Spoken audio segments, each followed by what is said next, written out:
మీరు frozen షోల్డర్తో suffer అవుతున్నారా? మీ shoulder moment తగ్గిందా? నొప్పితో బాధపడుతున్నారా? సో ఇప్పుడు నేను చెప్పబోయే 4 క్యాప్సులర్ స్ట్రెచెస్ ద్వారా మీ నొప్పి తగ్గుతుంది అండ్ మూమెంట్ కూడా పెరుగుతుంది. Hi, this is Satish Kadari, sports physical therapist. First stretch, మీ చెయ్యిని ఇలా తీసుకొని హారిజాంటల్గా దగ్గరికి తీసుకోండి. Hold it for 20 to 30 seconds. Repeat for 2 to 3 times. Second stretch, మీ చెయ్యిని ఇలా తలపై నుంచి తీసుకొని మోచేతిని ఇలా పట్టుకొని ఇటువైపు స్ట్రెచ్ చేయండి, opposite side. Hold it for 20 to 30 seconds. Repeat for 2 to 3 times.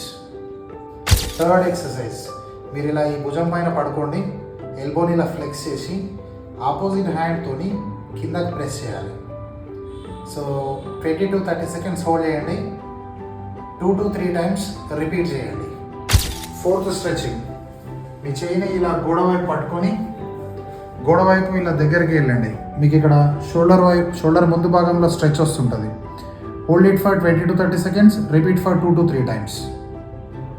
ఈ వీడియో మీకు నచ్చినట్టయితే ఈ వీడియోని మీ ఫ్యామిలీ మెంబర్స్కి అండ్ ఫ్రెండ్స్కి షేర్ చేయండి.